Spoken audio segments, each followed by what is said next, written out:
dito ko nga niluto yung longganisa kaya nagmantika siya, kaya hindi na ako naglagay pa ng oil. Ginisa ko lang nga yung sibuyas, bawang, luya, at the same time dito ko nga rin nilagay yung ating karne.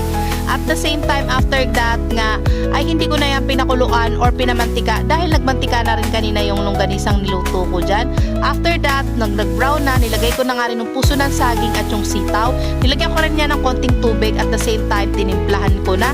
Pagkatapos ko nga siyang timplahan, nilagyan ko lang siya ng asin, paminta, and konting magic sarap. Then after that, tinakpan ko yan at pinakuluan, and after that nilagyan ko na nga rin yan ng gata. O ayan, diba? And after that, tatakpan nyo na naman after 5 minutes. Kapag alam nyong lutong-luto na yung gata niya at nag-mix well na siya, nilagyan ko siya ng buong sili at slice na sili. Ayan, diba? Napakadali lang nitong lutuin, guys, at napakasarap, lalo na kapag alam nyo kung paano ang pagluluto ng mga gata. And after that, kakain na tayo. Tikman na natin.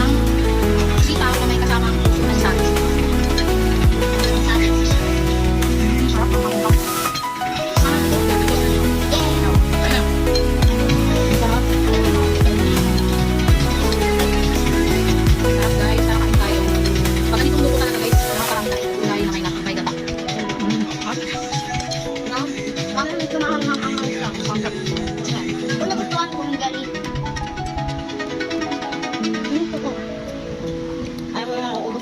Itiyak ko talaga kapag nagluto kayo na may gata na ganito, abay mapaparami yung kain nyo. Lalong-lalo na kapag bagong luto yung kanin, bagong luto yung ulam, tapos kakain kayo. At eto nga yung longganisang niluto ko kanina, tikman na.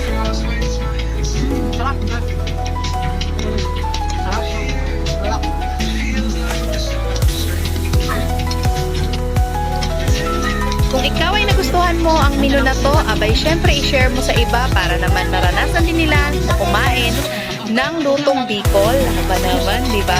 Ito ay version ko, ewan ko lang sa version ng iba. Salamat!